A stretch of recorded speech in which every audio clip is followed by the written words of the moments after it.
with all your school sports, events, and meetings. You can watch Exeter TV online at exeternh.tv, Apple TV, and on Roku. Find us on social media for extra content.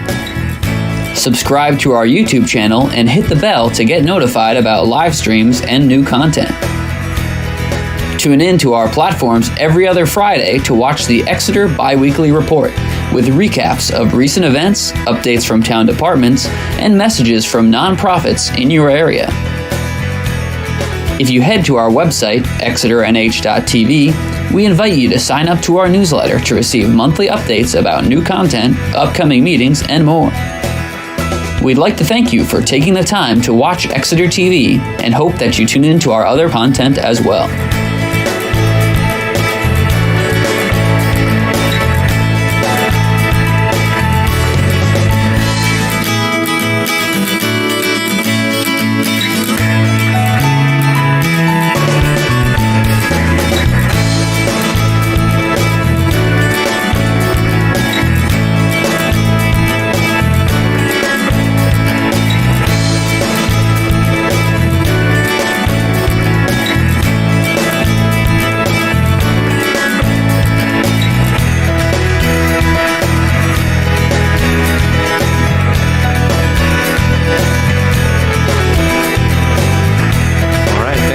For coming to the Town of Exeter Historic District Commission. Tonight is St. Patrick's Day, Thursday, March 17th, 2022. It's approximately 7 o'clock, about 4 or 5 minutes after, and we will kick things off. We do have a quorum tonight. With my vote, we do have 4, so we do have a binding quorum. We have Pam Jedham, myself, Patrick Gordon, Gwen English, and Doug McCallum as our representatives for tonight. So, with nothing further, we'll jump into public hearings. And the first public hearing under new business is the continued public hearing on the application of Chris Weeks for new construction of a proposed garage addition to the existing residence at 82 High Street. The subject property is located in the R2 Single Family Zoning District. It is map parcel 71-43 and is case number 22-4 for us. How you doing? Good, how are you? I've got an additional handout. Okay. Bought off the presses from this week. And it looks like a slideshow as well? Slideshow, yes, yeah. Is that okay if you mind if I? Yeah. If you want to walk and talk, just bring the mic with you so that it gets recorded. Gotcha. Yeah, I'll say my name and all that good stuff. Good evening, everyone. My name is Chris Weeks. I'm the owner and architect of Penn Lane Architects. I'm here on behalf of the homeowners of 82 High Street, Jason Murray and Emily Zagiano, and Jason is with us this evening. So if you'll indulge me, I'd just like to go through a few slides. The last time we were here, our presentation came together rather quickly, and as a result of our discussions, I'd like to have a much fuller review of the project so that we're all informed and hopefully moving forward on the same page. Okay. Before you start, commission members, can you remind me, did we accept an application last round? I don't did. We got the minutes. I want to make sure we're taking the right steps. Someone will look that up. Go ahead, proceed, please. Did you want to take the vote on that, or no? It's we always have to accept before we do approval or denial. So it's a 2-step process. I just want to make sure we don't skip that step. Okay. So we'll verify it through the meeting. Do at some point. Okay, sure. Thank you. I do not see that we did. I don't recall. I don't think we did. Okay. All right. Thank you. Proceed. It was the end of a long meeting, and I don't think it occurred. So 82 High Street. As you head up from downtown, heading east on High Street, 82 is up on the left, just before you get to Buzzell Ave, where you turn to go to the hospital. It's a stately Victorian home, 2 stories and a third in the attic. It's a beautiful home, and it has a lot of the bones of a Queen Anne. You know, it's got the turret in the front. It's got the large gable end on the side. And then as we work our way around to the front, we've got a really a nice entrance just off to the side of that turret. So the formal entrance is there. One of the things that is pretty evident early on is that there's a lot of beautiful trim work on some of these features. So like on the turret, we have an intermediate frieze that's built up. We have strong cornice and frieze work around the eaves and on the rakes. A lot of really nice detailing. And then as we work our way up the driveway, as we get past the front of the house, which is a little more ordered, then things kind of get a little more disordered through here. We've got a Palladian window in the back there. And this rear of the house is an addition, so the front of it is the original portion of it. And the addition, I don't know exactly when it was built, but it looks to be within the last 20 years, I would say. It's in pretty good shape. And as we work to the back of the house, there's a large chimney off the rear. And we get to the west side of the house. It presents quite differently than the east side of the house. Here's the dividing line for where the original house separates from the addition. There's a beautiful three-season porch, part of the original. And then as we work our way back towards the front, this bay of the house is quite ordered with the windows. And then as we get to the front where the large gable is, it's still a little ordered, but it starts to break down a little bit. There's this window is centered under the gable, but these windows are not. And then at the corner, we have the nice feature of the clipped corner with the window inset in there. So one of the hallmarks that I've discovered as I've gotten to know this house a little more is a lot of the trim details are really nice. As you can see, we have this intermediate frieze that's built up of a couple different profiles.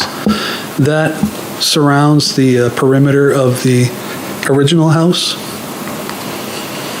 The entrance has a beautiful half-oval window and side lights with the lead separations. And then you can see like some of this, on the rakes, we have this cornice work and a very strong eave. Here's a closer look at the eave returns, which are very substantial. The frieze is also very substantial in there. That two-story volume was original? Yes. Over the entry? Yeah, I believe so. Which are you talking about? Like this area? Yeah. Yeah, I know the roof line looks a little funky, but I can't trace the house back to its original construction, so it's been there as long as I can tell, but I don't know if it's original to the home either.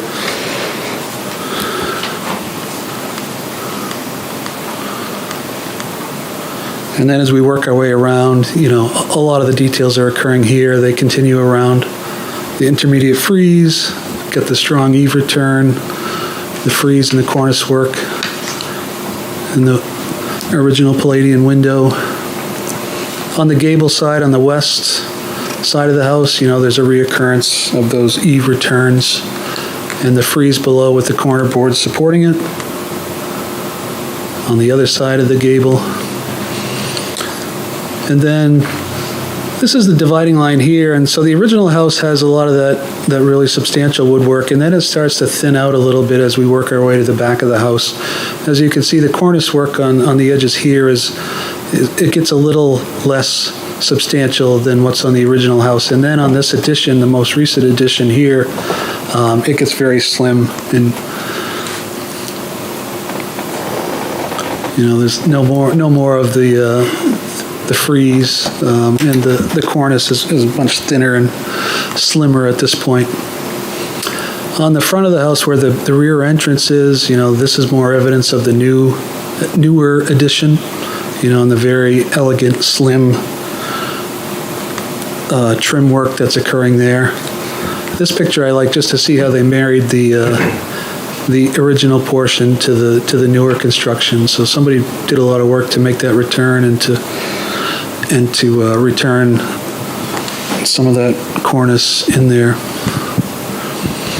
And again, this is another view of some of that newer trim work. Very slim, And there's a detail looking down on it, so you can kind of see that what it consists of.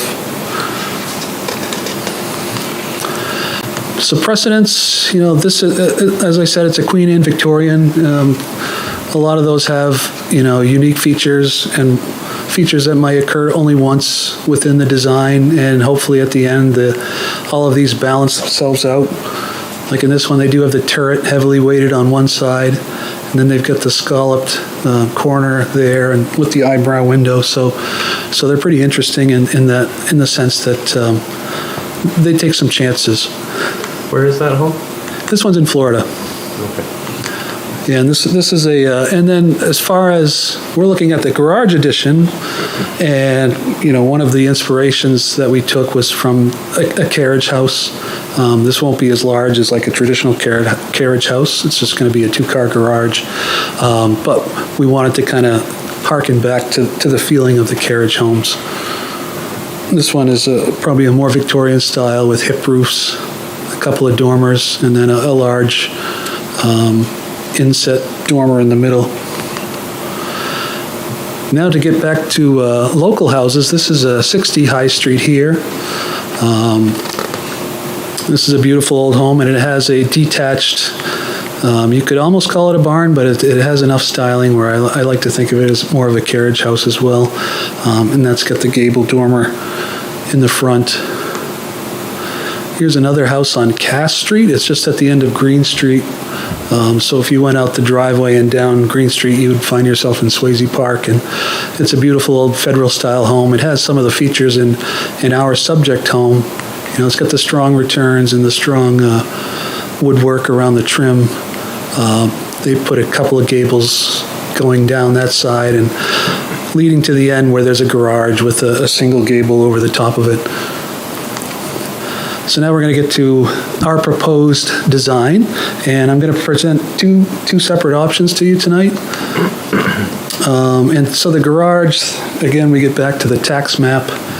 Our garage is the red block there, and that's going to go at the very end of the house, away from High Street. Here's the floor plan. 2-car garage with an adjacent room on the first floor.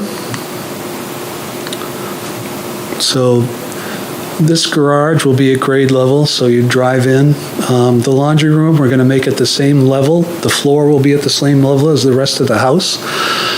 So you won't have to worry about going downstairs if you're going to do laundry and such. So there'll be the inset steps to get in from the garage, and then the stairs would be going up to the second level. The grade from about this point north is a bit higher. It'll be about 18 inches higher than the grade over here, and the owners expressed an interest in having a door so that they can get to the backyard from there. This is the second floor. This dividing wall is in the same place. It's stacked on the first floor wall, so for constructability purposes, we'd be able to run structural loads down through that wall. This will be an activity room here and an office on this side. Here's some interior elevations, just to kind of give you a sense of what the interiors of the rooms would look like in the 4 ordinal directions. And so now we get to the exterior. So here's our preferred option. This is the single dormer. This is the one that the owners like the best, and so we are putting it forward. I know, Mr. Chair, last time you weren't a big fan of this, but give me a chance to reintroduce it and show us how we've developed it. So this is our first option, and the preferred option is to have a central single dormer over the 2 garage doors. And this is in the handout that I handed to you just prior to this. This isn't in the packet that you received in the mail, because this is work that I just developed this week, but I wanted to develop the trim and really work that out and come up with a way to really honor what's in the original house. And as you can see, so in the single dormer, we've got the frieze boards with the corner boards supporting them, strong returns at the eaves and at the rakes, and with some sufficient depth too, so the eave comes out a little bit and projects creates a nice shadow line and creates some depth. So on the east elevation, again, we've got those strong corner returns. And since this is the main room, the main roof, these are a little more substantial than the ones in the dormer, which is smaller. And that kind of follows the hierarchy in the main house as well, where the original largest portion of the house has the most substantial trim, and then it starts to get a little more elegant and slim as you work your way down. So this is a north elevation. This would be the side, if you're looking towards High Street from here, this would not be visible from the road. We've incorporated this shed-style dormer here to make as much usable space on that second floor as possible. This gable-ended portion of the building here, where the roof ridge runs north to south, that mimics the main axis of the main house, which runs north to south. So this provided a better way for us to tie into the existing house than what we presented last time. And then on the west elevation, this also is not very visible from High Street. We've got a shed dormer just to try to get some windows and daylighting into the office space there. This is where the door would be to go to the backyard. This is a 3D view just to give you a little better idea of how the house would connect into the existing house. So it fits in pretty seamlessly. And now we're at the second option. So this is one that we talked about a little bit at the last meeting as well, where we have double dormers. They're smaller individual dormers that are aligned over the garage doors, which is a nice feature. And this one I haven't developed the trim detailing to the level that I have for the first option, but rest assured that if this was the way we decided to go, that all the trim would be developed in the same manner as we did for the first option. So the east elevation would be the same. It would be relatively unchanged. The only difference would be where the dormers are. Same with the north elevation, that would be unchanged. And here's the west elevation, which we've seen previously. That would be unchanged between the two options. And then the last thing I'll show you is I shouldn't have done this, but I just felt the urge to do an option on this facade where we use a gable. You know, instead of the shed roof, we incorporate a gable and a single window to add daylight into the office space. And then this is what it looks like in the context of the house. So it's kind of a nice touch how it mirrors what's going on at the front of the house there. And so with that, I will end my part of the presentation and open it up for discussion. Okay. Doug, do you want to kick things off? Sure. I think you did a good job at connecting the new with the old, I think. Although it's not really a historic issue, but I think I was a little worried last time. But yeah, I think you've addressed that well. I think it's a nice addition. You've got some, I imagine it with some good quality materials, some nice expensive garage doors and good windows. Yeah, in the original packet that I presented last time, we did have all of the, not all, but most of the materials that we were going to use, and I didn't want to rehash that here, but yeah, it'll be wood siding. It'll be nice, I think very high quality. It could be a really good addition to that house. I don't have a strong feeling one way or the other about the dormer. I do feel that the double dormers is a little more balanced. It seems to be more in keeping with the regional tradition here. But it wouldn't be a deal killer for me to have the larger dormer. And I think that's about it. I was reading our meeting notes, and it looks like, unless I'm confused here,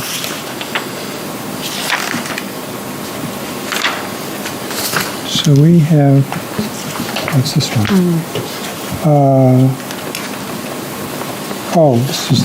This is the one. This is 82. Yep. Okay, I got you confused with 69. Okay, never mind. Good. Glad to hear Never mind. that. Yeah, we got a couple houses on High Street, so yeah, I'm comfortable with it, the way it's going. Thank you. Okay, Gwen? Don't have anything to add, really, to Doug's comments. I do appreciate the work you put into this because it helps me visualize, especially the roof lines and where they meet the existing structure. I was having a difficult time Okay. picturing that. I think in the newer packet that you hopefully received this week, where they're the 11 by 17 drawings, that would be the most recent one. And at some point, I would like to see on the west end, you did the final iteration of that particular roof line over that little window. And I would, at some point, would like to see that and then flash back to the first one that you did. Oh, okay, sure. There's that one. There it is, okay. Yeah, and then we can go back and forth as Yeah, fast as that's you like. Okay. And I'm kind of in the same camp with Doug. Initially, I liked the two windows over the garage doors, the two dormers, and yet when you presented and showed it with one, that one appealed to me more than I expected it to. So I guess I'm not leaning strongly in one direction or another. And that's really, at the moment, that's all I have. Thank you. Okay. Pam? Well, I also have no particular leaning either towards the two windows or the single window or the double windows. I do like this in the back, but of course nobody's going to see the back except squirrels, so that doesn't really matter. There's so many things going on in that house that almost anything you put in would fit. Yeah, it's a complex beast for sure. But it's a beautiful home too. I do like this, I like the way that fits with the rest of it. Although, as nobody will see it. Yeah. So, and yes, I think it's going to be beautiful, and I think you'll enjoy it. And I have nothing else to add. Okay. All right.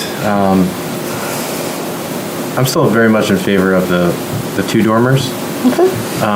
Can you sell me on the why of the one versus the two?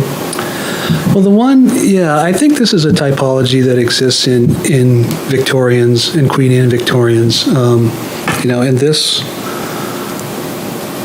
The examples that you just put up and showed all have them stacked. I'm sorry, what's that? The examples that you had in your own presentation that you had shown all show them stacked. They don't show this typology. You have an example of this typology? Of this one? Yeah. Well, I mean, we had, let's go back and take a look at those precedents then. Yeah, I mean, this one doesn't have the carriage house to it.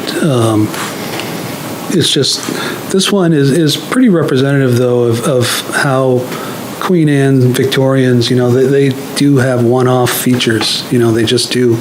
And the success of them is how those one-off features all kind of come together and either provide a balance or provide the interest that makes them work. For this composition right now, the turret, all the windows are stacked.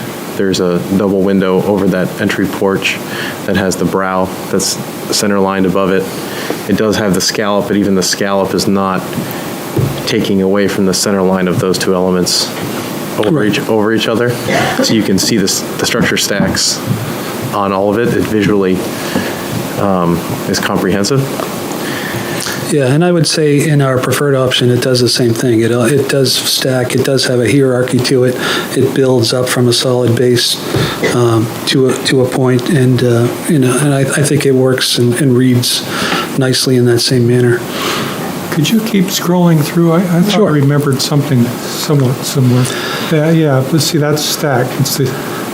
That one's stacked too, but then they have That's the a- doors that are offset. Yeah. This window seems a little bit out of place. you know. And the only thing we have the two doors that are balanced under the middle there. Let me get to that.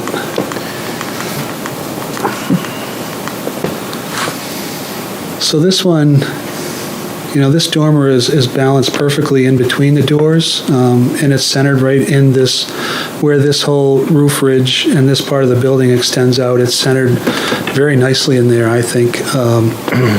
And you know, we could even tweak it a little bit if we wanted to align the corner boards and the edge of that one dormer over the center lines of our garage doors if we wanted to really push the organization of it. But I feel, my opinion obviously, is that it does work. It's very balanced. It's very well stacked. And you know, this gable end typology, and with the strong returns, that's just a language that screams of that house. You know, it's everywhere. Even in this knockout of it, that's what you see is that north-south ridge typology. I'm not trying to be combative, but I don't. okay. I don't agree that you have a center dormer. You've got a header that's over the top of those double windows there. Those are going down on either side on the studs. Those studs then terminate on a glue lamb that spans both of those doors, or they're coming down. Well, I mean, they're coming down on a void. There could be a post in the middle too, yeah, that they would have to marry into. Right. So these, I mean, the elements are not stacked in that sense. In the structural sense, in the pure structural sense. Right. Okay. And the previous three precedents you just showed us, they're all stacked. Every single one of them is stacked. I'm sorry, what's that? Oh, this way? 60 High Street. Oh, sorry, yeah. Stacked. Yep. So it lends itself to the typology of the architecture in the sense that the elements themselves are stacked, and it reinforces the structure of what's happening there. In all of these, you know, center gable, center door below. If you've got dormers, you've got more than one dormer, you have window below, and that's repeated on the house itself as well. The option that you showed with the two dormers on there stacked over the doors, don't particularly love that either because those dormers are so small. The proportion of them almost looks like they're out of place. The single that you have, you've pulled that elevation towards the front so that the wall itself is in line with the garage wall. These are pushed back.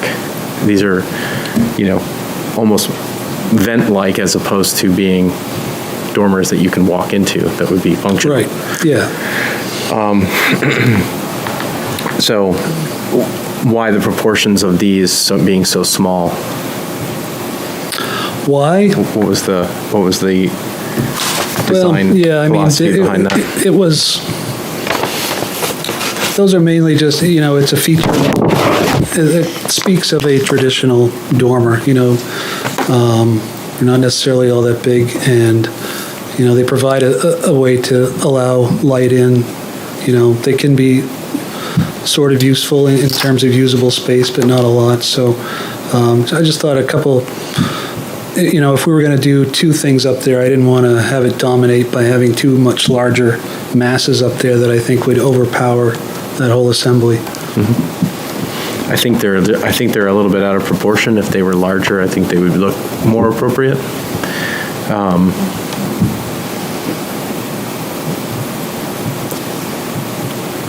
And I think that the way that they're representing on that elevation and the way that they stack is better. And that's south-facing, right? That's south-facing, yeah.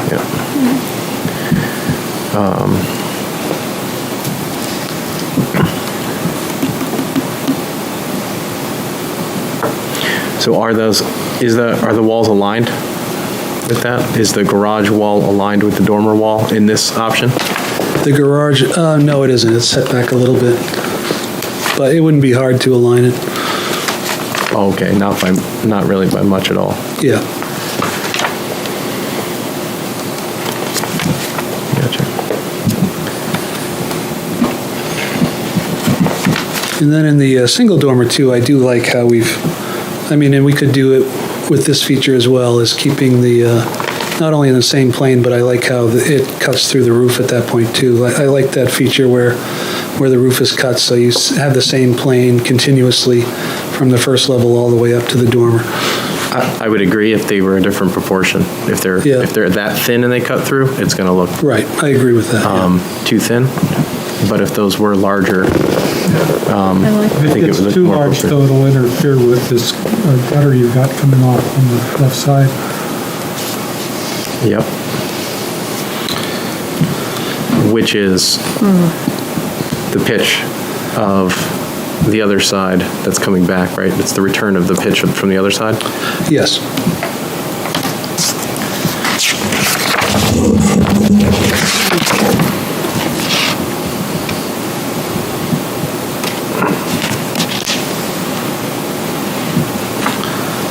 Let me know if there's anything else you want to look at in the slide deck.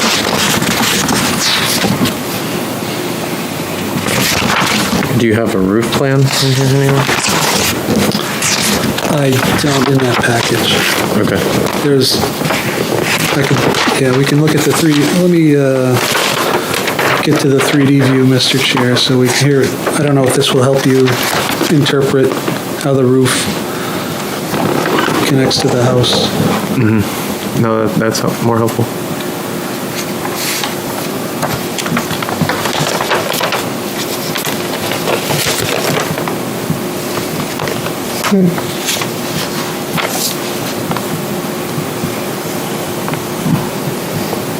Patrick, do you think those, if there were two windows and they were cut in the way this one is,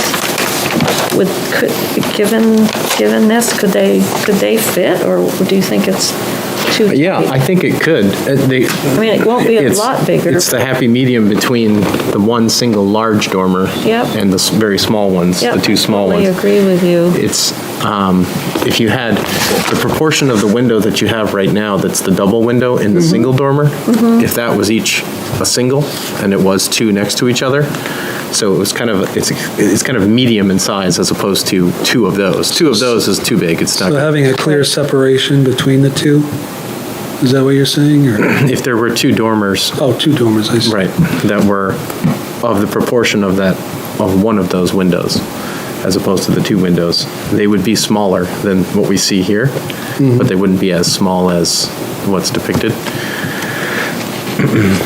And I just want to make the point too, I don't mean to be argumentative, but I do just want to say too, with the smaller dormers, one of the things I like about the single dormer is the way that we can accentuate the trim, whereas we'll have less of an opportunity if the dormers are small. That return, the eave return gets to be, almost non-existent and not really relevant to the dormer. So I guess I like the opportunity that the single dormer presents in terms of getting the trim work that I think really celebrates the house.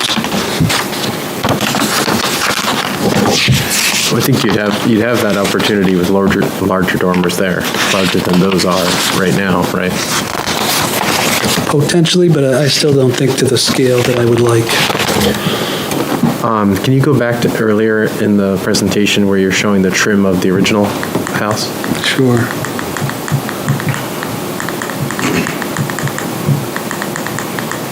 Yeah. Let me know when, you said the original portions, correct? So somewhere around here, or? Yeah, I mean, that is a perfect example of, Yeah. that's a pretty small space, pretty tight corner, and there's a lot of detail right there. So I don't think that the proportion is going to limit the amount of detail that can be provided and replicated if it's something like this. I think you still have the opportunity to do so. I don't think that's probably as long, if not longer than the single dormer that's being proposed to be backed up off of.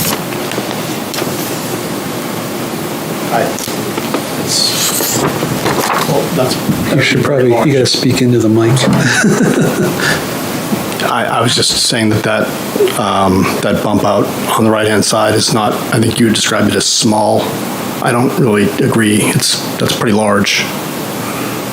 It'd be large for a dormer. That's all I wanted to say. Thank you.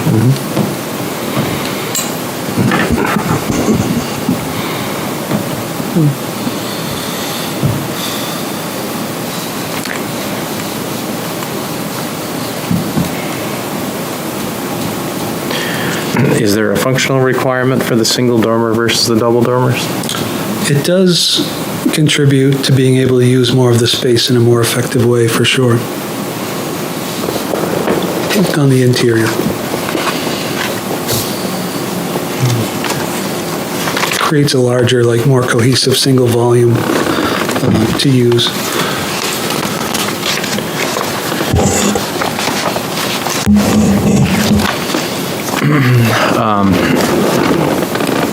I am just not in favor of the single at all. The good news is I'm one voice of 4, and it sounds like the other 3 are fine either way. So,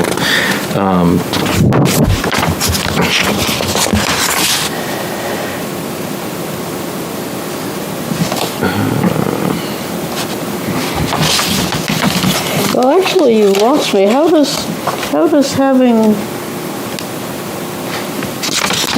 you lose room in the activity room by having 2 dormers? I mean, it looks like, Well, the 2 of them will be chopped up. They'd be smaller, individually than the single dormer, and then it'd be kind of chopped up, so.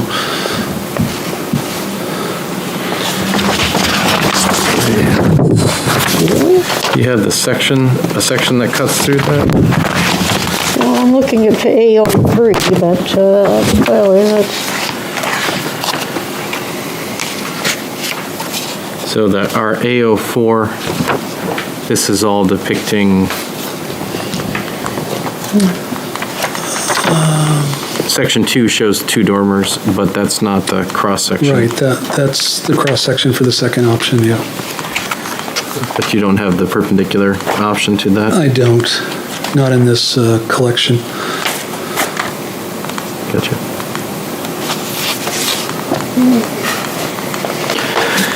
Where did those? There we go.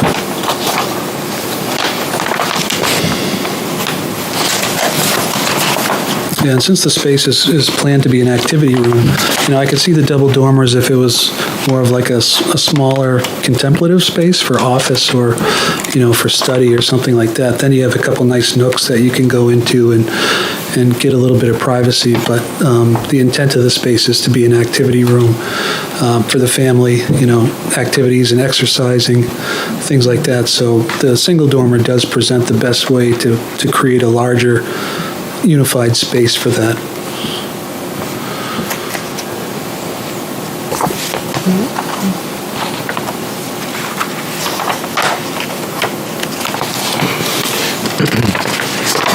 But I guess what I'm struggling with is that it's not historic. You wouldn't do that. It's just not. That order is not. I would disagree. House, I would celebrate the column going right through the middle, maybe Exactly. put a half round on it or something. But it is historic, so having the support articulated honors the logic of construction, but it doesn't honor the history of the period there. So it's kind of a subjective decision. Okay. If you're just following logic. Yeah. I mean, construction-wise, you can do whatever you want. I mean, nowadays, you can pretty much No, I understand that. design Yeah, I and do whatever agree. you want. I agree It with just that. it doesn't follow any historic order to do that. And this on a historic property coming to this as the Historic District Commission, that's what I'm reacting to. So I, as an architect in a historic district, would never do this. I just would never even present it because it's not appropriate. The 2 dormers is more appropriate. The ones that are shown here are too small, I think, in proportion. And on the, east side, the windows that you have in the gable of the east side are too large in terms of this scale as well.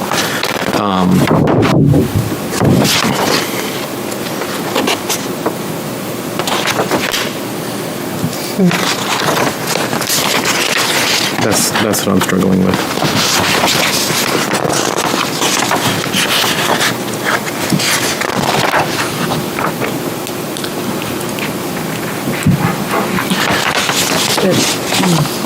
So, I would say we certainly have enough information within the packet to accept the application as complete, and then to move forward towards either appropriateness or non-appropriateness.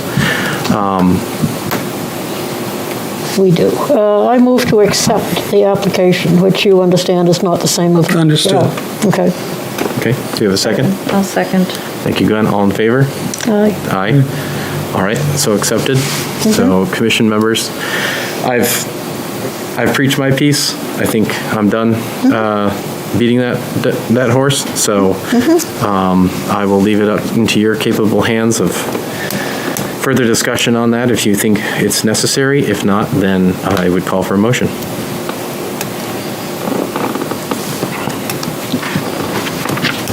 I'm sort of, I always feel a little bit uncomfortable saying that I'm not ready to put my vote in on this, and I know that you and the house owner are ready probably to get this thing going, and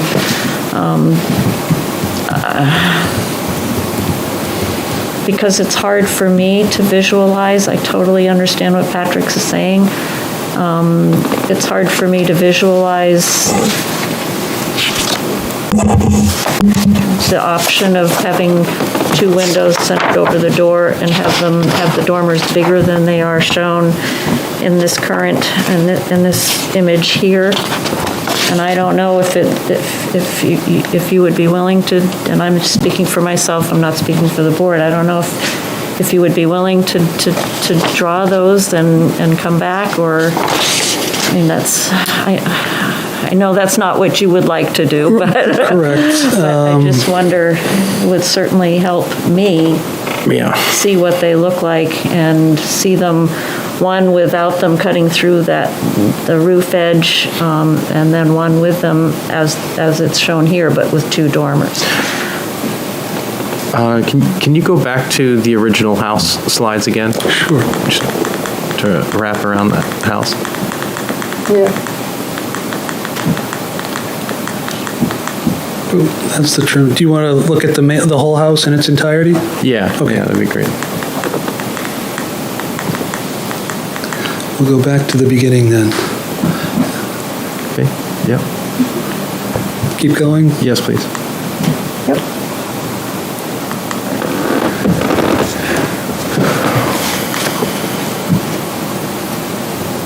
Go ahead. Keep going. Keep going.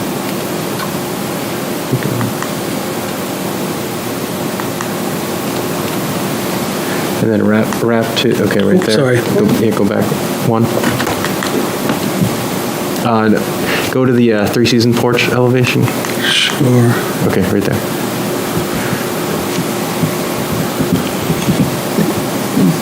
So, seeing the house in its entirety, every single window is a punched opening except for that sun porch. There are no double windows next to each other. Right. There's except nothing. Except for the door there. Which was part of the addition.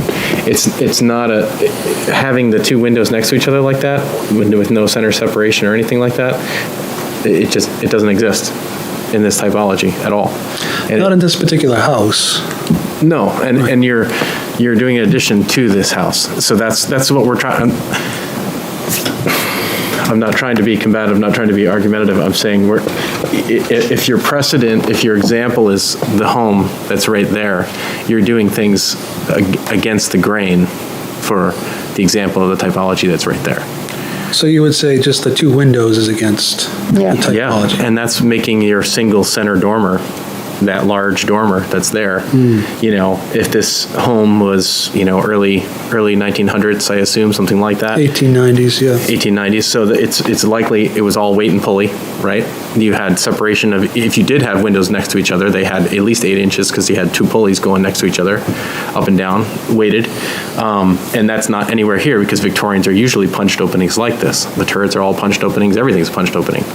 And then you also have those fan lights and the beautiful and those are punched openings as well. So the single dormer over the garage doors with 2 windows but tight mulled together doesn't exist in this typology at all. And that's forcing this large dormer that's there now. If it was 2 punched openings, 2 single dormers of a different proportion, a little bit larger than what you have presented here, I think it would be comprehensive to the original style, to the typology. The structure would stack, and it would make more sense holistically. The larger dormers gives you more opportunity for that activity space up there. They're not these little reading nooks anymore. They are, you know, a substantial space. Wouldn't be the full space of the single dormer you have. It'd be smaller than that, but it would be kind of a happy medium between the two. That's kind of where I'm going with that. That's why I see it, and that's why I'm fighting it. It just doesn't visually connect to the original.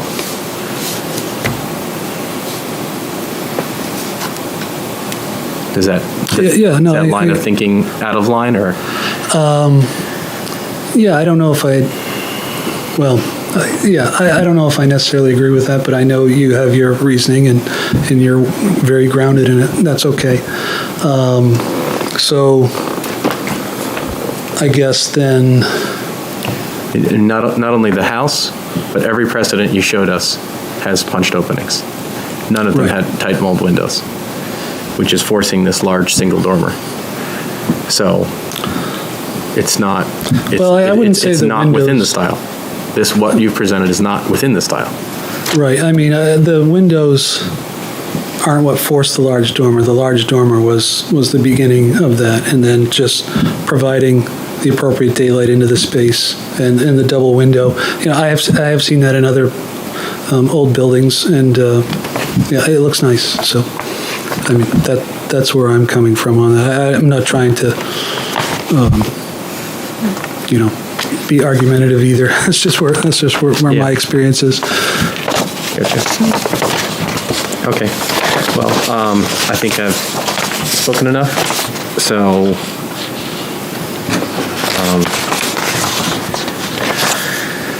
I'll call for a motion. Okay, how shall we word this?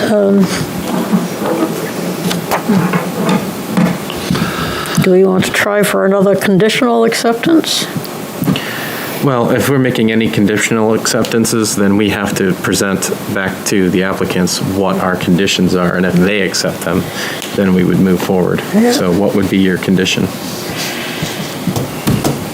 Oh dear, oh dear, oh dear.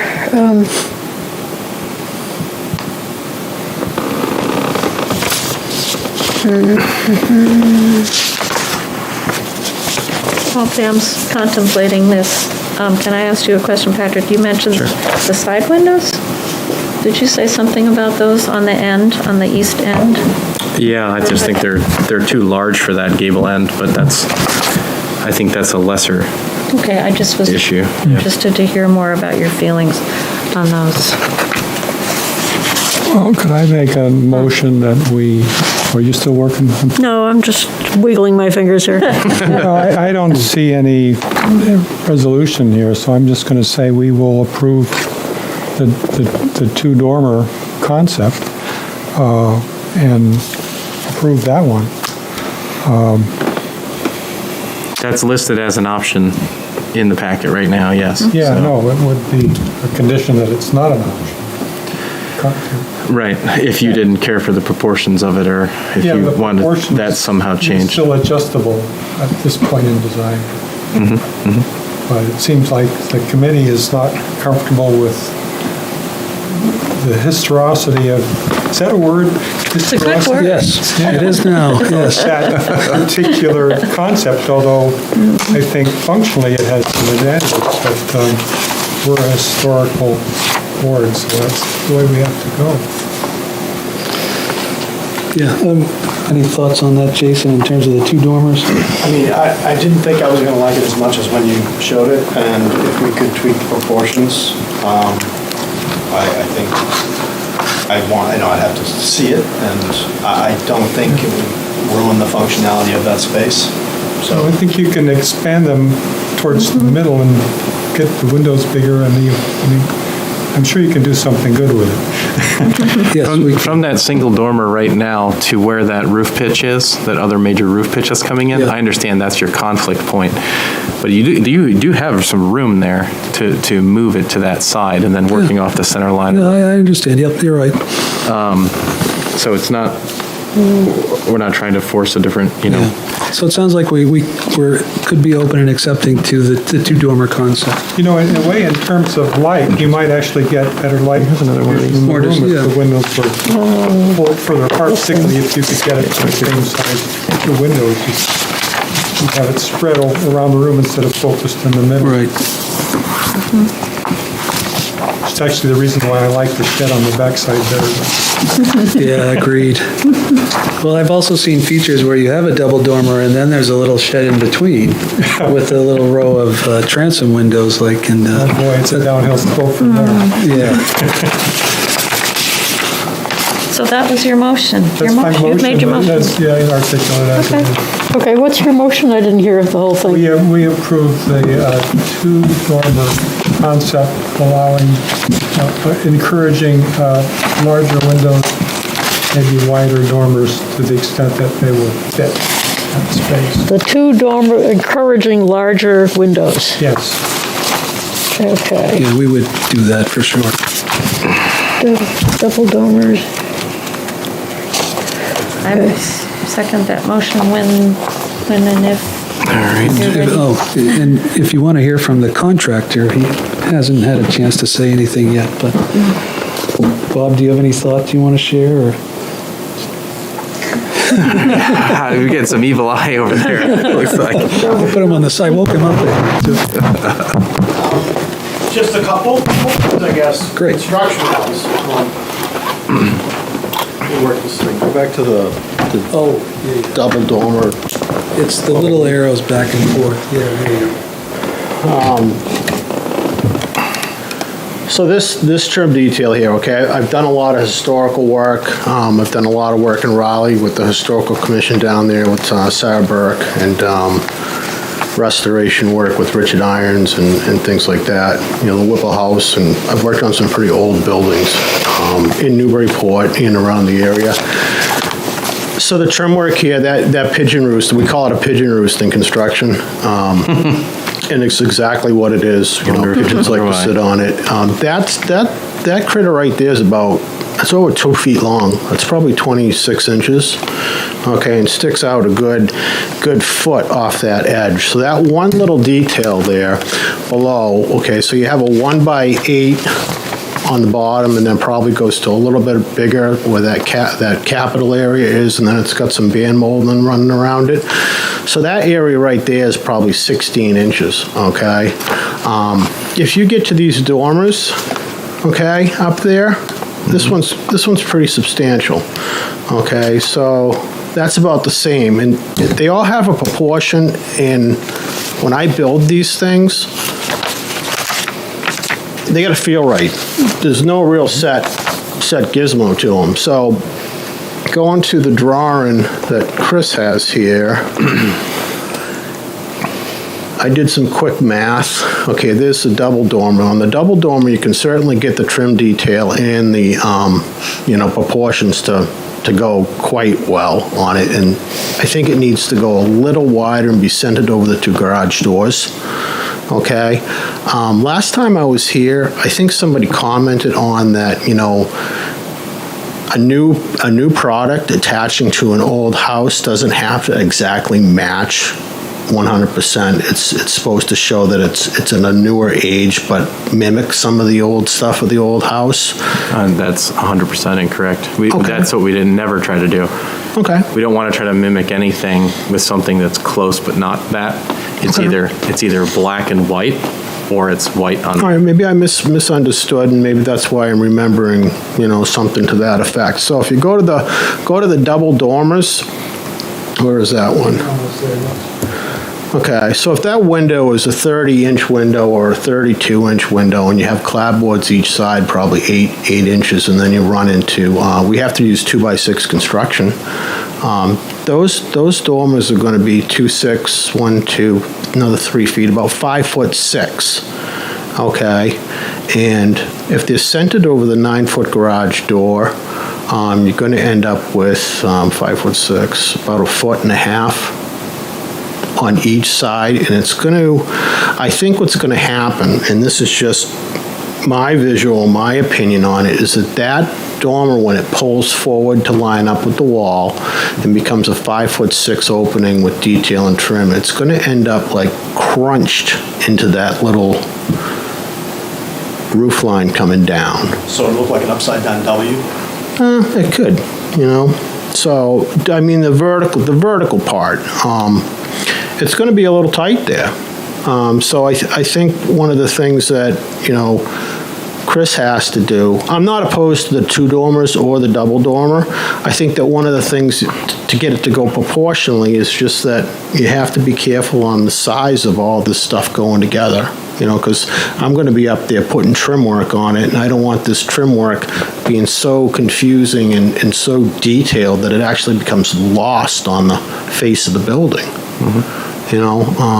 We've done some pretty fancy ones in Newburyport and things like that, and they look great, okay, but they're also more of a Federalist-style type construction, So that's my only opinion on that thing, getting awful tight to that corner there.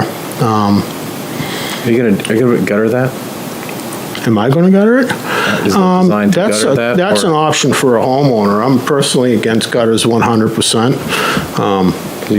You have water that's collecting in that space, whether there's dormers there or not. Yeah, Right- it's going to be right collecting into that on there. It's a corner. valley. That's a valley in that area. But the slope is out to High Street. Right, slopes out to High Street. That mitigates that problem at all. I mean, on the old original part of the house, you can see the lead shields coming right through the bottom of the overhangs that have been blocked off, and they've extended the roof down over the crown mold and the gutter parts. I mean, they're still existing on the old house, But either way, I think 2 dormers, if they're done correctly, proportionally, will be fine. From a builder's standpoint, it's just getting a little tight to the edge, and that's what I kind of look at, Okay. I mean, the trim work on those dormers might get smaller than the trim work on the original part of the house, just to make it look, just to absolutely. make it look right. It should in proportion, absolutely. Yeah, okay, so, And- but I think they'll fit, I really do,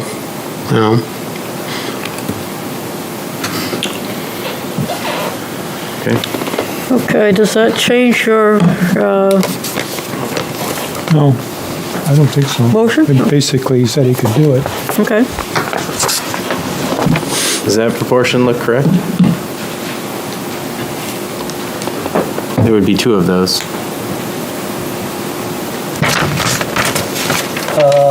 It's close. It might be a little big, actually, when you slide it over. Yeah. It's going to be really tight to that valley, but I think it needs to be a little smaller. And then these returns and such, I think would have to get a little smaller, too. But, it's not far. That's the direction. So that's just half of that double. That's that single double that you had in there, and I just folded it over and it's half Yeah, of it. yep. you did. So Dummy wizard. that's more of the proportion if there was 2 of those, and you're right, it probably is still too large in that iteration. And when you do push it over towards the main house, you are going to have that, the slope coming into a sidewall there, so you will have to cricket that in some fashion. But that's going to be, with any dormer, that's going to be a potential water issue.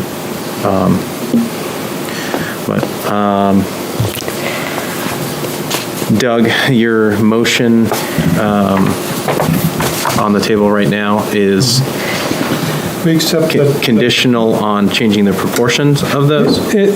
No, I wouldn't put it that way. I would say that we would encourage them to, and, I mean, it's going to require some study about what will fit, what will look good. But I think that we're definitely not going to get the single dormer through this board, so let's just bite the bullet and approve the double dormer concept. Okay. And encourage him to have larger windows if possible, encourage him to move the dormers forward if, that's acceptable, I think. Okay. So this is except for the double dormers, encouraging you to have larger windows, is that? Yeah. Larger dormers overall, I believe. Do you want to formally restate your? I can't do that. Okay. So we would like you to go for the option with the double dormers, encouraging you to work on Study the proportions and try and optimize the amount of glazing. to study larger windows. Architects get paid by the word, so. Okay, I wish. okay. I will second that. All right, we have a second for the conditional motion. Yep. All in favor Aye. of acceptance? Aye. Oh, I'm sorry, not acceptance, of approval. Aye. Although we already Aye. proved, yes, right. Pam? Yes, Aye? aye, Aye. Okay. all right, Unanimous conditional approval. okay, Okay? all right. All right. Thank you very much. Yeah, thank you very much.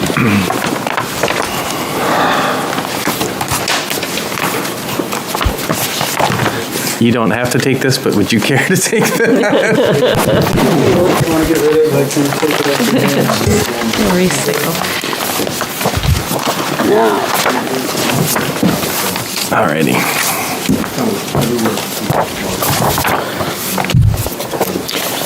Thank you for your patience.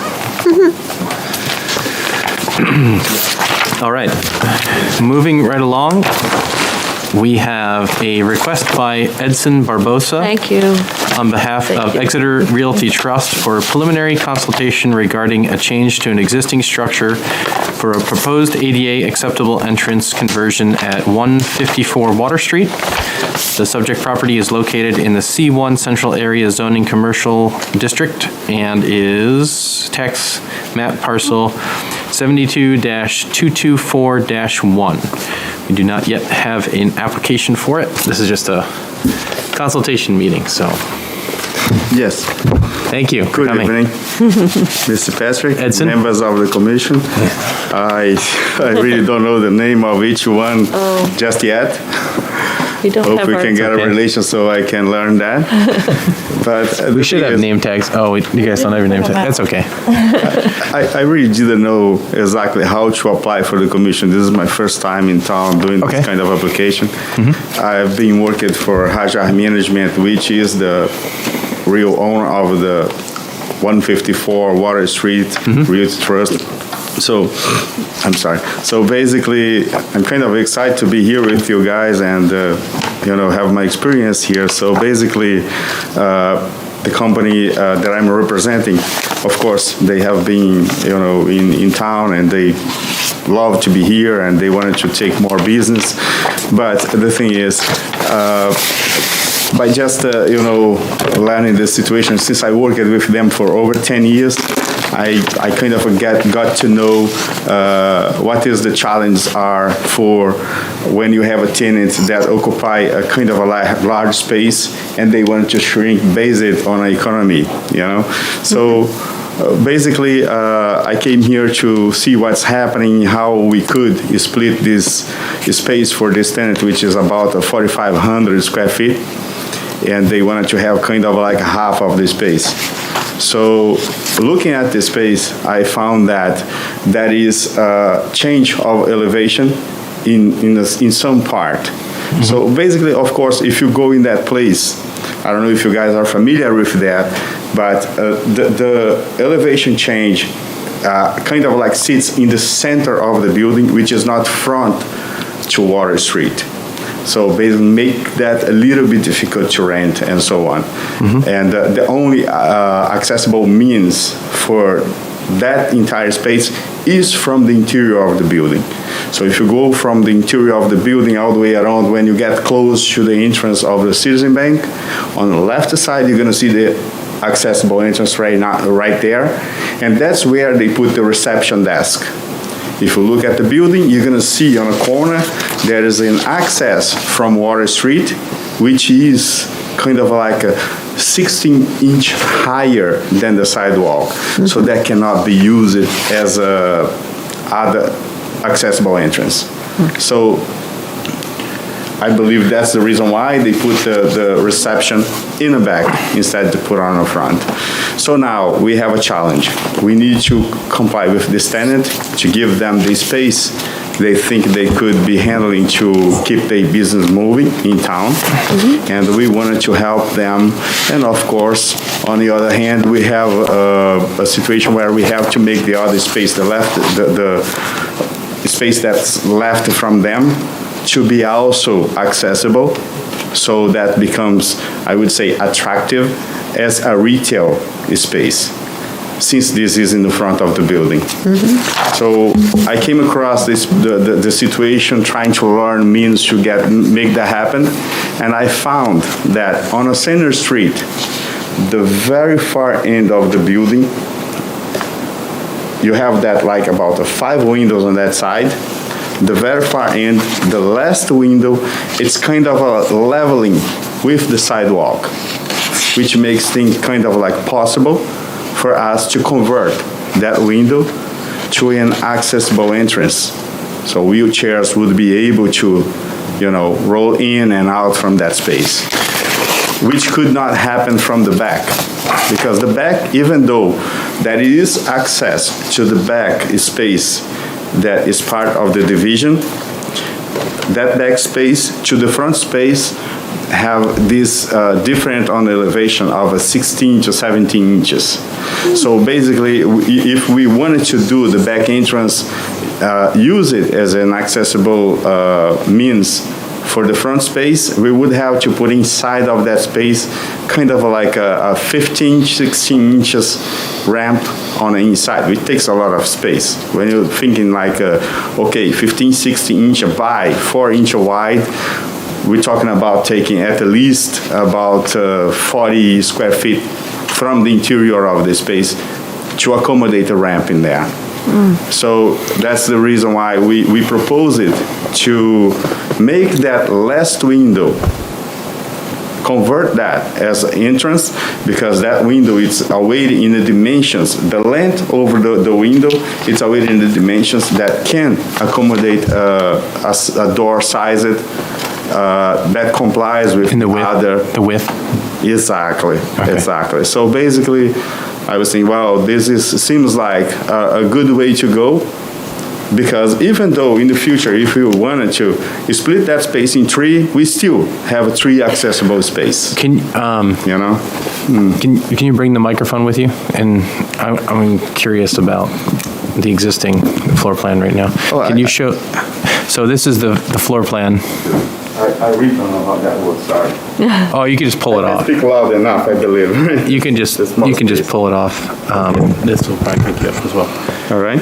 So this is the existing plan that we have here right now. Exactly. Where is the current handicap access? It's right here. It's right here. Into this space? Exactly.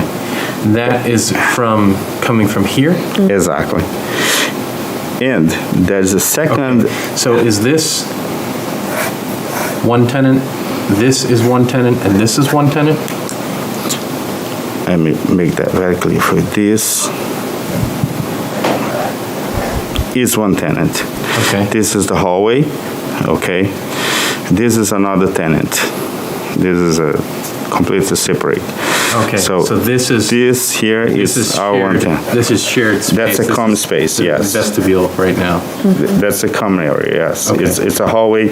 and that's the ramp, the existing ramp inside that gets you down to this level from up. Exactly. That is kind of like a slope from here Yep. to that area Yep. where you can get us access to this space here. Okay, and then this is all one level, correct? Exactly. But this space here is different level. It is. So you have one entrance in here, okay, but there is no means for a wheelchair to go down to that space or to this space. Right. So So you're basically- requesting Exactly. access here, which currently has steps, and you would bring the grade up? No, actually, this window here, I already measured, it's exactly the same level from inside and the sidewalk. Okay. It's exactly the same level, which doesn't happen with any of the other ones. There's currently steps here? That is a 16-inch step in there. Okay. I mean, 2 steps Gotcha. to get And then inside. this is there's no access, any other access here, this goes up to the second floor? Exactly. And we are planning to, like, kind of close here, okay, close here.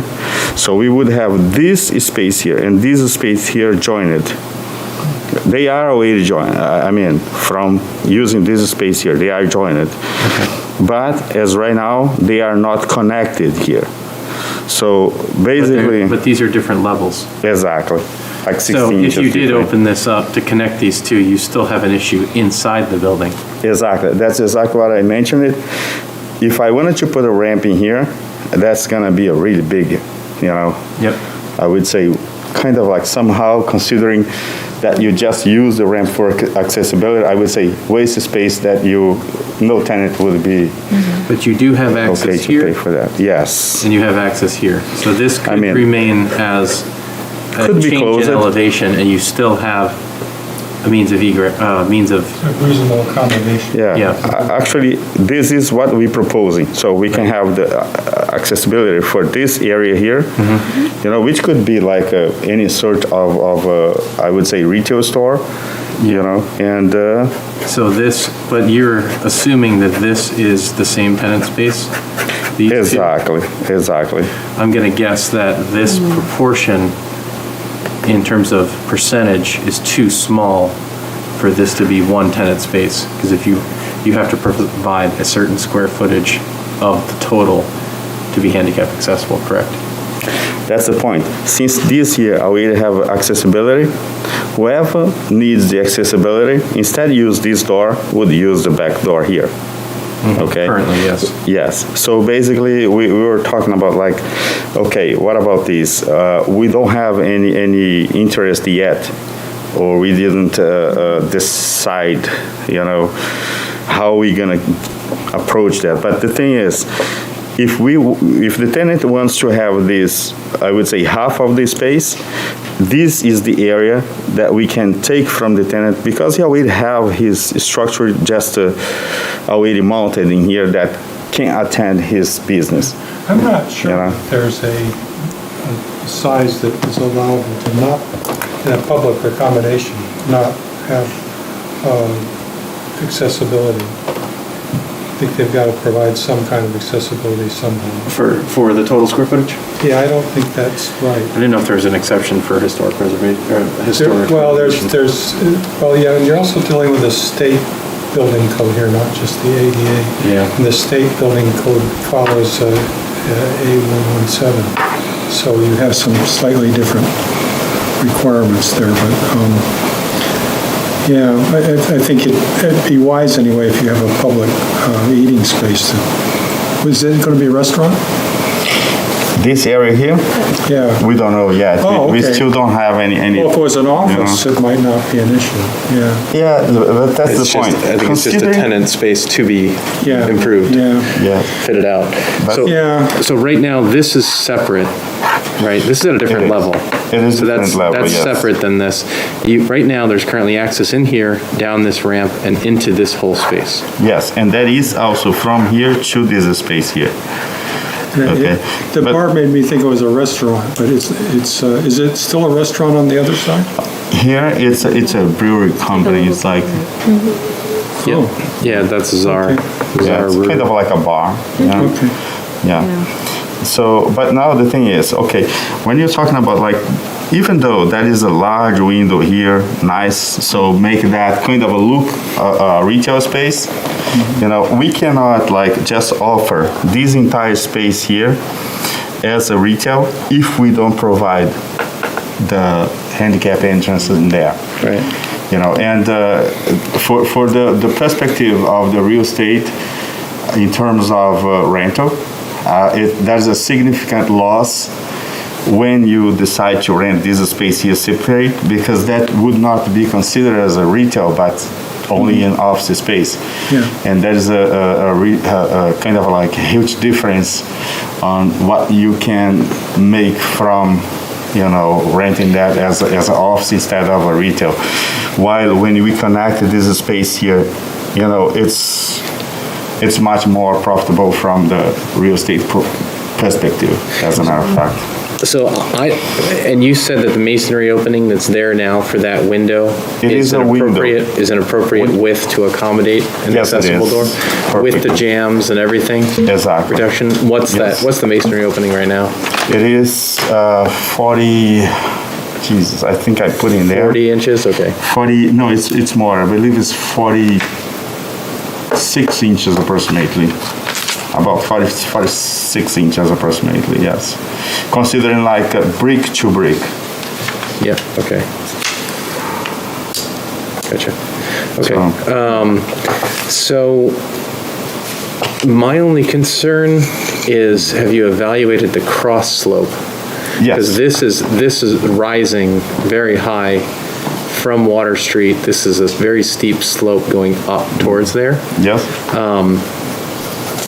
Is there a cross slope that would prevent you from being able to use that as Yes. an accessible space? Yes, as a matter of fact, considering the slope in there, it's way less than 112, which is what you need to consider that a handicap accessible. As means. a cross slope?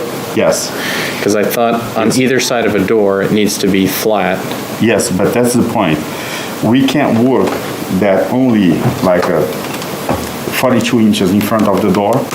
We can work that one with the sidewalk to make that in a means that can be used as a flat surface. Okay.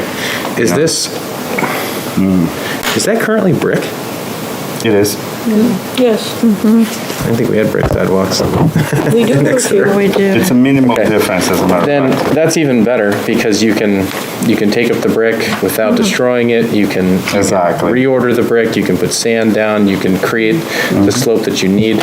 So you would assume that you're gonna have a concrete pad that comes out here that's level, and then that the brick, you would be putting the brick back in around it? Yeah, to tell the truth, my idea was to put it right on a door seal here, would be a stone, just making that appears as the front entrance.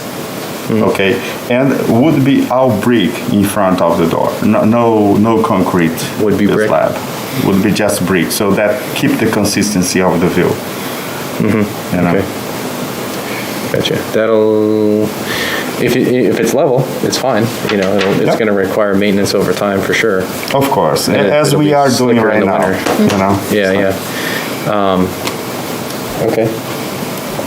Yeah, so conceptually, the request for doing this, the idea that you have for doing it, I don't have any reservations in terms of it being, you know, something that wouldn't be approvable, put it that way. The information that we would need is kind of, we need all the good stuff on the floor plan showing the access to the, into the spaces, the difference in the levels and the elevation change between the levels, all of that, what the existing opening is, the measurements of the existing opening, what's proposed to be going in there as new. The handicap accessibility is going to have certain requirements for clear space and entrance and egress. This being a retail space or a new space, that door likely will have to swing out.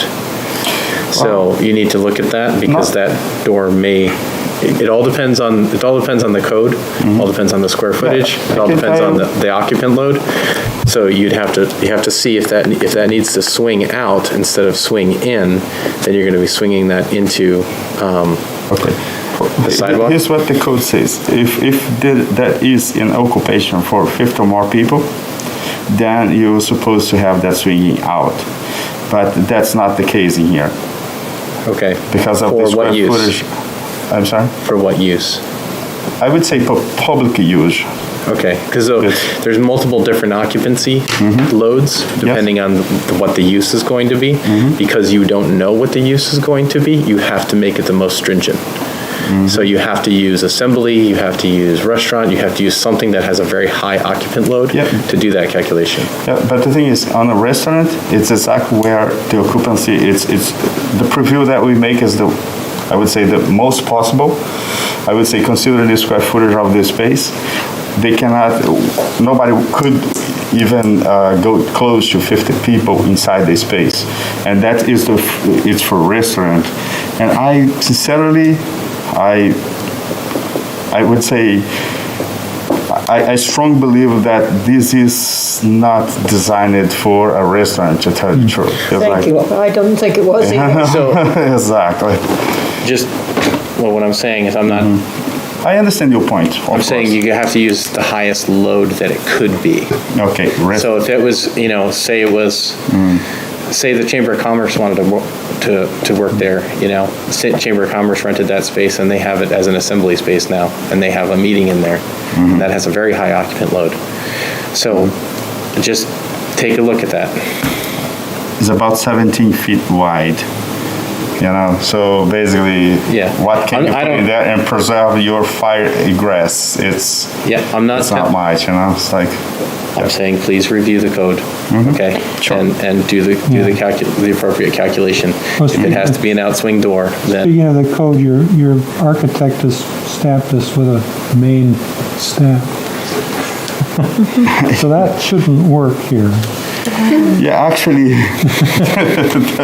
that plan was made when they wanted to fit this tenant, I believe, this tenant that is currently in there, Yeah. So, of course, I just use that so I don't have to rebuild the CADs for the, proposal that I'm bringing before you guys right now. It's just using what I had. So, but it's, of course, it is all scaled to, accommodate to the original scale from the plans.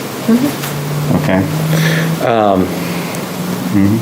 so that I would make sure that calculation is done to make sure that doesn't need to be required as an outswing, and then calculate out the clearances that would be required for the handicap accessibility. It may likely need to be powered as a door. It may need to have a push button to automatically operate the door. That's pretty typical when there's clearances that are tighter. How wide is the sidewalk there? The sidewalk is, I don't have that on top of my head, but I'm sure I have the notes here. If it's not in the plan. Because I brought just 5 copies, I didn't know the number of you people would be here. It's pretty tight, because right up, they have those tables outside for the... For Czar, yeah. Yeah, and those tables take up most of the sidewalk. And it's actually larger up there. Yeah. Now, back in the day when this was the bank, this tenant B office, that was David Merrill's office, and his secretary had a desk next to him. So there were 2 desks in that tenant B area, and that was it. Gotcha.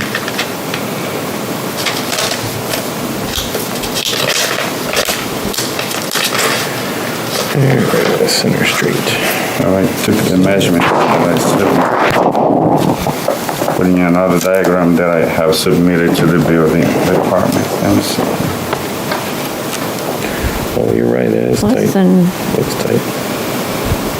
less than 5 feet. If that room is 17 feet.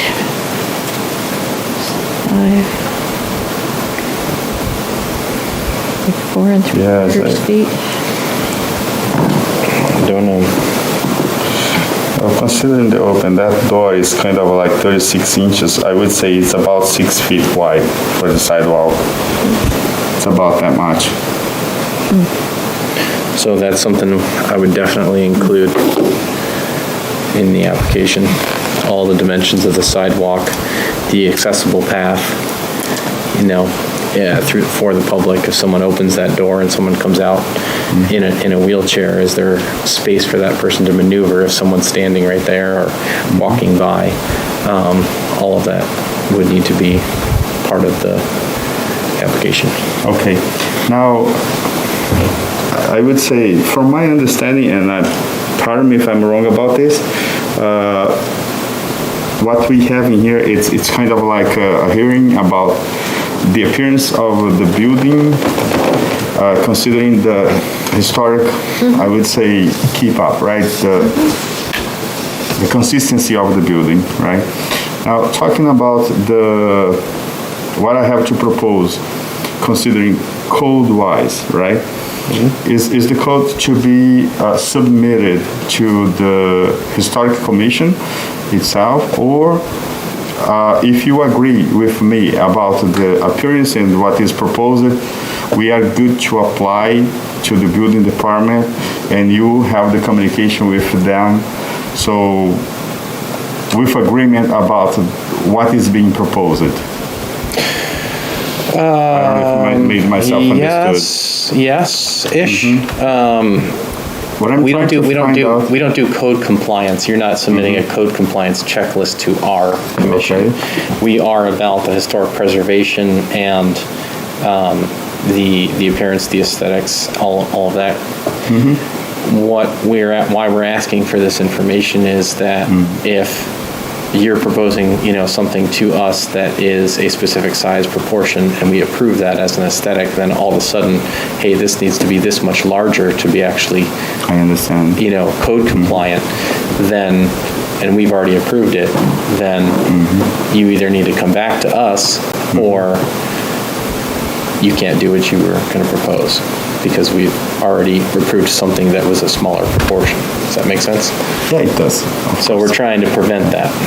Okay, well, and I cannot tell you this because you don't have to believe in me about that, but of course, I have enough understanding about the building code, and I've been working with a commercial enough to understand that I would not propose that if this is not fitting in the building code dimensions and so on. It's like, for instance, I know one thing. The dimensions in there accommodate the accessibility for sure. And what I'm more here for, it's like if this will please your commission in terms of appearance, because what we are proposing here is the same view as the Water Street entrance for the second floor. Yep. That's exactly what we are proposing, exactly the same thing. Same trim work, same type of door and hardware. And you can include all of that in the application, and that's what we would need. Okay. And of course, for the future, just so you have an understand where we're coming, what is our intention. For the future, we have intention to propose even, I would say, better modifications for the building, and we wanted to also have your ideas, of course, understand where you come from, so we can propose the right things and make sure that we get, I would say, a useful meeting with you guys. So basically, we've been looking around, seeing the building front, on the side, and we've been, noticing that they have kind of like more efficient type of windows and doors. So we were thinking, about to propose to this commission to replace those windows on the first floor because those windows are stationary. They don't open at all. They are not double hang or swing, nothing like that. And they are kind of a fading, so the wood is already wasted. How old are they? They are original from the building, so think that this building is from 1800s. That's how old they are. So and Those are some pretty damn good windows then. imagine They've that. been there for 200 years. And I've been there today looking at the means because they asked me to make the view of the building, I would say kind of like jump out, make the building more attractive. And the first thing that I saw was like the woodwork is really in need of some assistance, especially the windows and trim around it. So what I was thinking, like propose something with, I would say even though like we propose something like related with the buildings around, like aluminum windows but with nice frames and so on. Can I ask you a quick question? Sure. Have you gone to the planning department yet and asked yes. for an application? Have you No. received the guidelines? I mean, yes.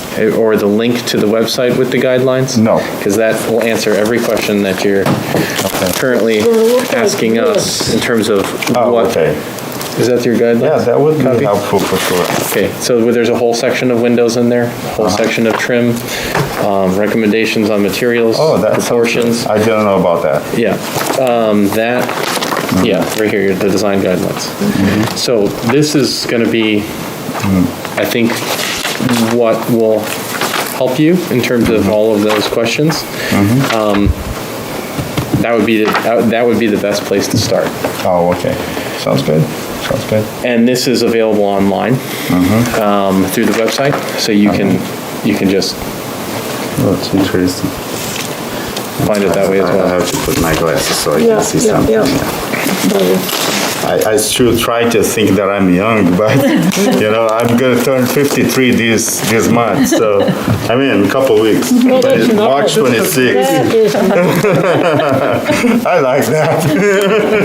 I tried to convince my wife about the same, and I was like, I'm still a boy, so You're young for the Historic Commission. for the historical commission, I don't know if that is some sort of okay, but single hang, double hang, okay, so But Yeah, it's so all in there. That's going to be your best resource that's great. for all those questions. Keeping the original proportions as much as possible, the original trim profiles, the original materials to the greatest extent. We understand there's a lot of synthetic materials that are on the market nowadays and that provide different benefits and things like that. So it's all in there. It's all in those guidelines. Sounds good. And that would be your best. Perfect. I just wanted to, get the feeling about how this meeting is and get to see you guys and, understand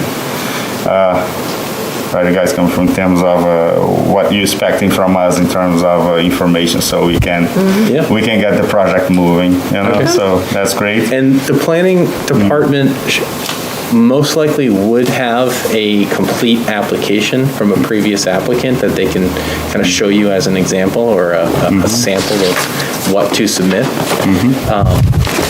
That would probably be, It will look something like this. Okay. I think that's the application. One of but in those. terms of the materials, the exhibits, Okay. elevations, floor plans, details. I filled up one of this for them. Yeah, I did that. Okay. Okay.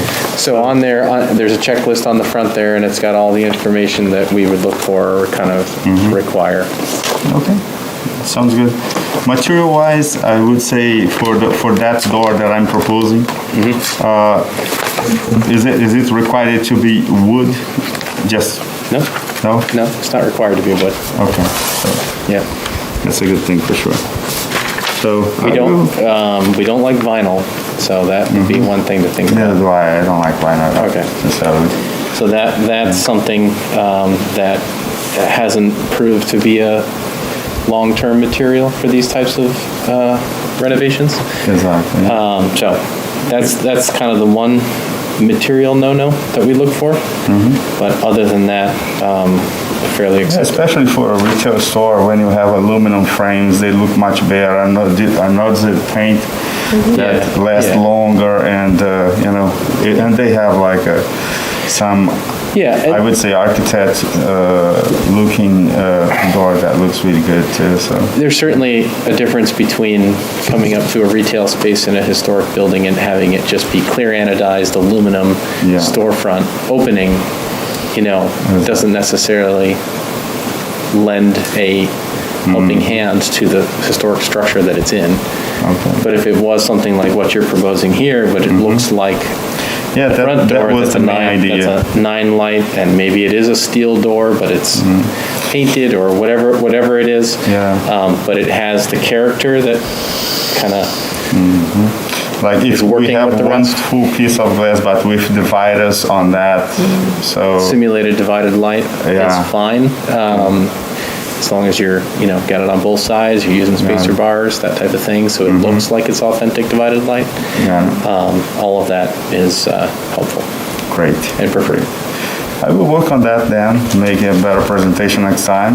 Okay. I didn't know even the fancy stuff here that you can have a slide and so on. Oh, yeah. That is great. It's Yeah, like- knock yourself out. I just Do like felt slideshow. so bad when I saw the guy doing the presentation, that he did the dormer in front of the garage. I was like, well, why didn't I think about that? Make a presentation like this would be much better. And it was like, Well, this was not a formal, Preliminary. this wasn't, this is just a preliminary meeting. This isn't a formal application yet. We don't even have an application number yet.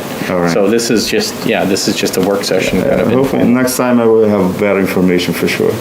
Yeah. And I thank you very much for listening to me, for my proposal, and I will work on that, and of course, bring I would say a better, bunch of information so you guys can have a better idea what I'm Great. proposing, even code-wise. Great. All right? Yeah. Mr. Patrick, Good, Thank you. Thank you. members, thank you. and I like your shirt. Today is your day, right? Look at this, Patrick, Yeah. the green, That's why I'm wearing By green. accident. and a shave, and I was like, this guy is Irish. Yeah, Is you Irish? a little bit. Oh, I see. I'm not so bad in terms of identify people around. Okay, well, thank you very much. You guys have a nice you. night and enjoy your day. Thank you. Thank you. Thank All you. right. Have a good night. Night. Thank you. Bye-bye. Alrighty. So, nothing to decide on that one. Okay. That concludes our new business public hearings. Under other business is the approval of minutes from January and February. Do we have enough commission members to approve these, is the question. I don't even have mine, Let's see, have them with them.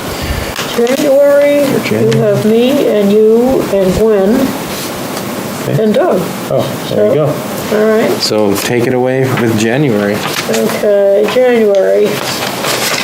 So here we go. Line 15, 16, commission that they got approval as opposed from approve. Gotcha. The commission from the Heritage Commission on 35 High Street. That sounds as if there's a Heritage Commission that lives on 35 High Street. So they got a commission regarding the demolition from the Heritage Commission, okay? And then nothing else on the first page until 26.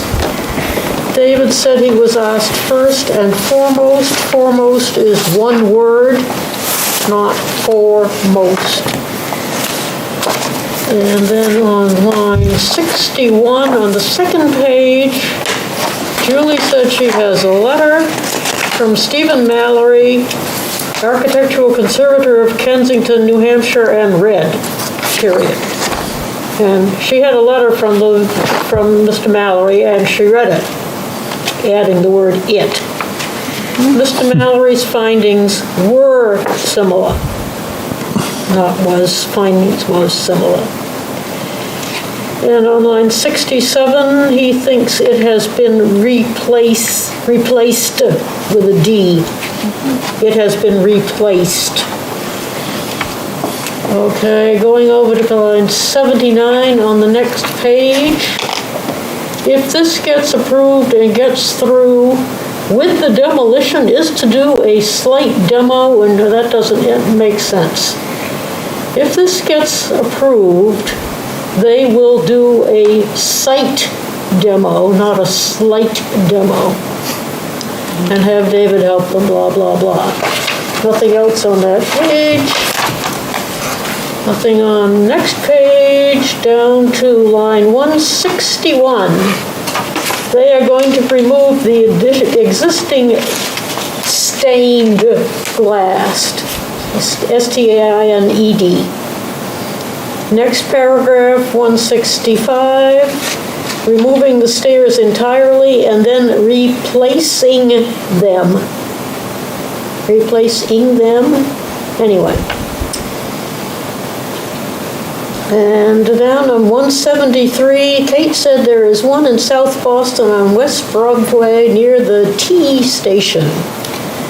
I usually see that with just the letter T. I see T-E-E and I think T-shirts, but, so I think just a big T there.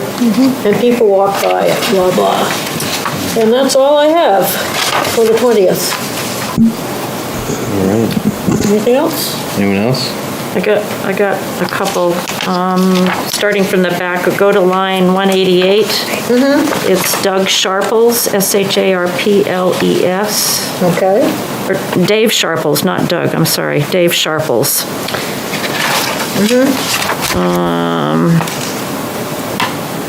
Let's see, got the T. Oh, I don't know, something happened on line 140. It ended with, the sentence kind of ended, and I don't know what was They supposed asked to to go have their there. letter of decision be incorporated into the record, and I would just stop right there. I don't know Record what period. your hand means. Yeah, I don't either. Just so- stop. Okay. Into the record, period. And then,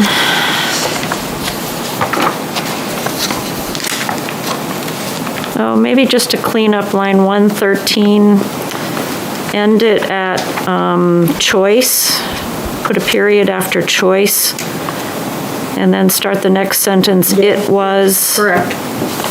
and then put a period after other.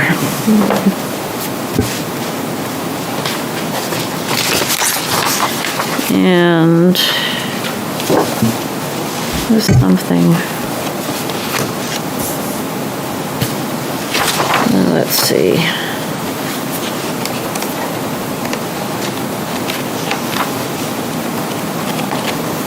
Line 51 is a little awkward, and I'm not sure. David said,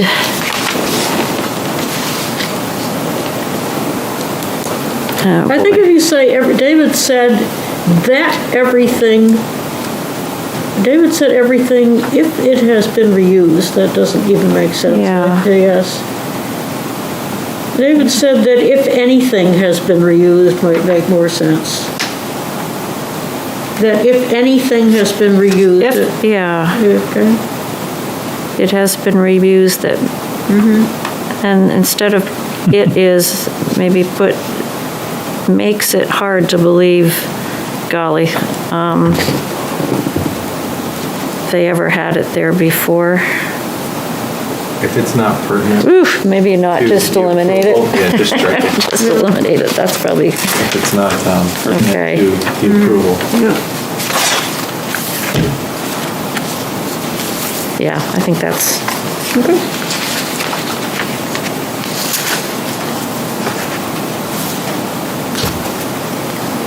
Doug, you good? Yeah. All in favor of, oh, hold on. May I have a motion to accept the meeting minutes for January 2022 as amended? I'll make that motion. All right, do I have a second? Yep, second. All in favor? Aye. aye. Thank you. Pam, do you mind giving your Yeah. copy to Elizabeth? Oh, sure. I just got it all anyway. You got it? Okay, she's got it, never mind. All right, February. February. People here? I've got nothing until the third page down on the bottom. Do we have enough people here for that? Yeah, the same bunch. Same bunch? You, myself, Doug, and Gwen. All four of us. Four horsemen. Yep. Next on the agenda is the application of Hampshire Development Company, and Hampshire is spelled wrong. Hampshire. I don't know where that D came from. Hampshire. Okay. All right, and then we go on to page 1, 2, 3, 4. And on the third paragraph, about halfway down on page 4, the building in particular was built as a Woolworths. So the retailer in those days did not want any windows in the building unless they faced the street, period. By closing off all of these windows that existed in one point was not by chance, that's not a sentence. So let's get rid of by. Closing off all of the windows that existed at one point was not by chance, period. It was because they did not divide, well, okay, then the rest of it makes sense. So just that one little bit. And then in the middle of the next page, we're talking about Chris Weeks and the garage edition again. And about 1, 2, 3, 4, 5, 6, 7 lines into that paragraph. This will be a 2-story addition, and it has a pitched roof line that comes down to the first story, period. They are trying to minimize the massing. If you say we, then it means we, the commission. They are proposing a shed dormer. Blah, blah, blah, blah, blah, blah. Or the applicant, right. Okay. The applicant. And then nothing more, that's all I had. Never more. All right. Starting from the back and going toward the front, that next to the last page, the paragraph a little bit more than halfway down that starts with you, Patrick, had a comment to either make the dormer wider. At the bottom, it says, Patrick said it was a little bit more of massing and negative comma positive voids. Is that, that's what you, okay, I just, I'm still getting all this. He still didn't get it. What's that? Okay, yeah. The page before that, again, almost halfway down, it starts with Patrick asked about the elevator. Steve said, and I don't know this term, it'll be a louver elevator, L-O-U-V-E-R? Is that Lulu. Lulu? L-U-L? I don't remember. It's one of those little ones that you just go up like a half a level. I don't know, L-U-L-U? Yep. And then the sentence that starts with Doug asked where the trash went, Steve, that it's S-A-I-D, just a typo.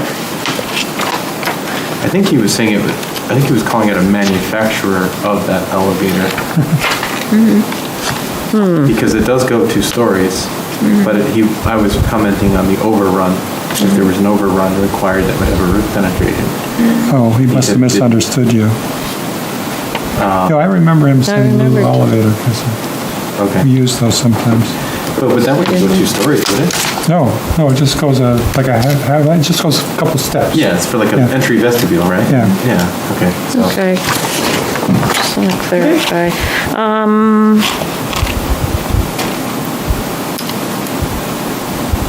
Oh, let's see. Now I got to get the pages. On page 1. And we had, when I was in architecture school, we had a design crit from famous architect. Anyway, he always asks, where does the trash go when you're a student? Don't think about that. It's Frank Gehry. Oh. Gary? Yeah, I said, where does the trash go? Heard of him before. He was very practical. Functional. How about that? Wow, what an honor to meet him. Where does the trash go? On page 3, 3 lines up from the top paragraph. Therefore, we will not be able to do 2 pairs of doors like this on the, I think it should be side, not slide. So you seeing it's right here, Yeah, side, I think so. I think. And then lower in the page where there are all the numbers on number 6, front terrace divider, no glass or not glass. I don't know that it matters. Yeah. That's pretty, I don't know why I picked that up, but. No glass. No glass. No, yeah, No glass divider, I remember that. the shower divider. Yeah.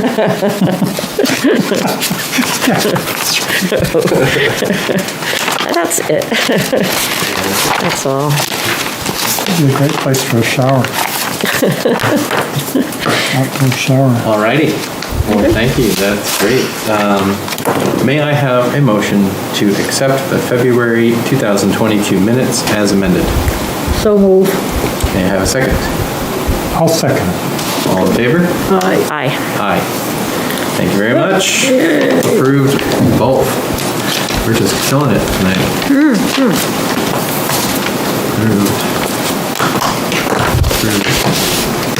Is this your last hurrah, Patrick? It is. I saw these and I thought, that's not a good sign. Me too. You too? You're going to? I'm gone, yeah. Really? April, I think. Oh my You're gosh. moving, are you by choice or your term is expiring and you're not My renewing? term is expiring. Oh, I'm gonna take a break. Okay. oh, golly.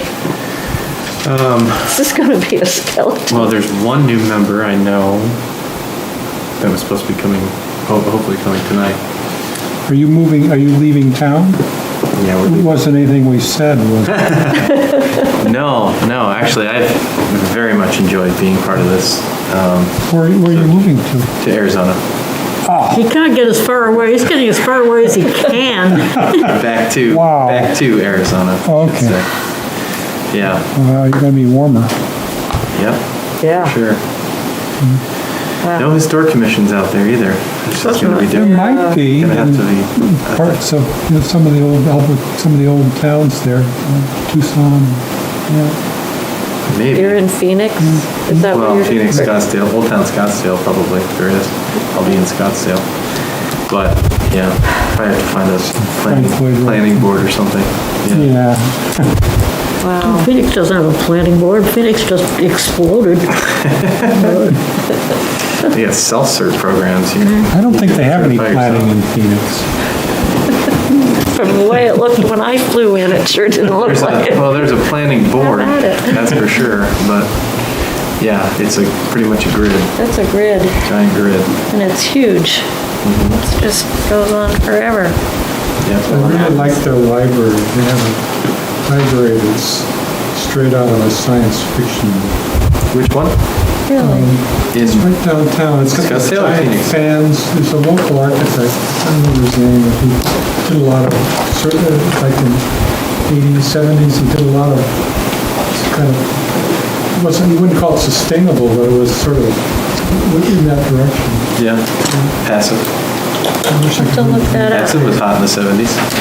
It looks like something, what was it, Dune, where they had to make a new atmosphere for the planet? Yeah. Yeah, this looks like. Looks like that? Looks like Biosphere. Okay. There is, the biosphere is out there, isn't it? The original biosphere. Oh. Good question. Is in Arizona. Yeah, so, I guess that said, I should call for a motion for an interim chair until May because the votes Who is our vice president, our vice, Curtis, which Oh. has not been here. for all these many years, huh?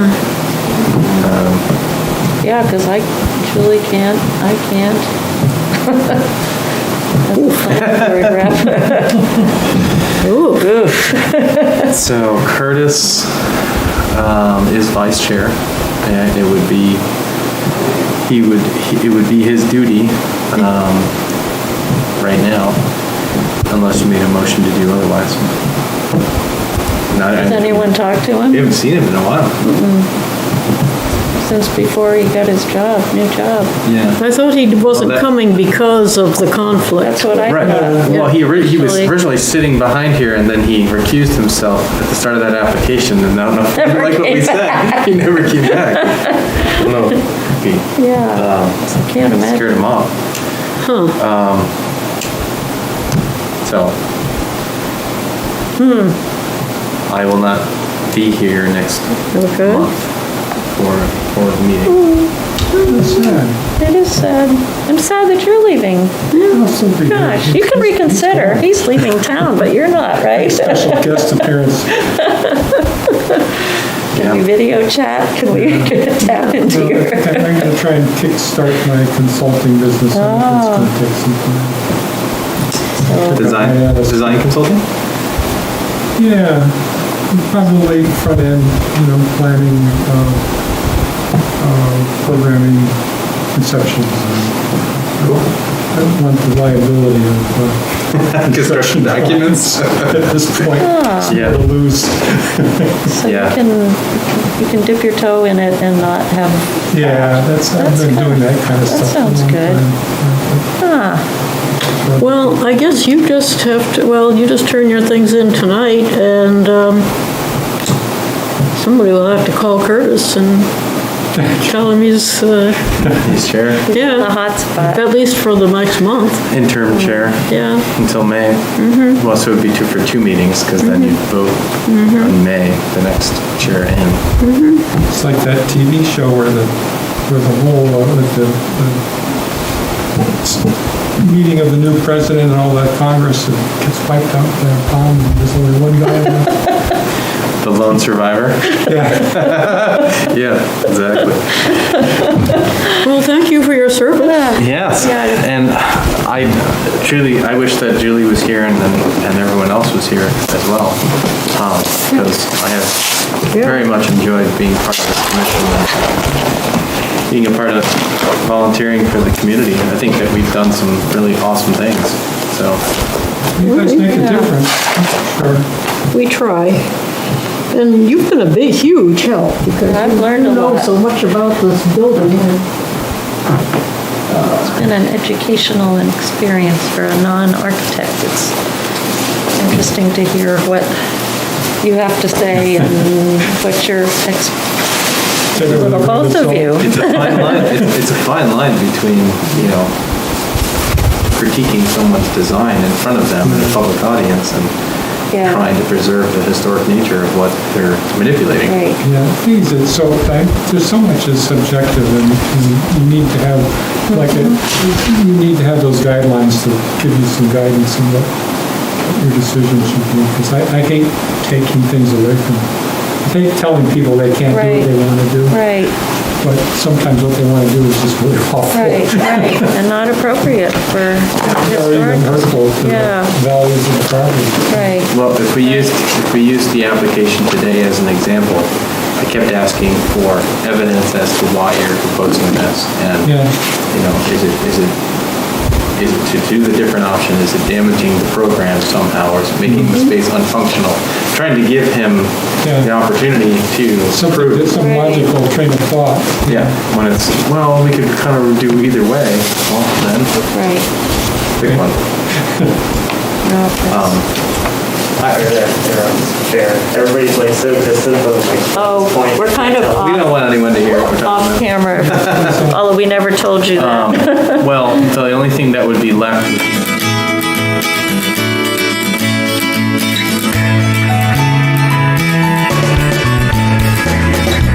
Thank you for tuning in to Exeter TV.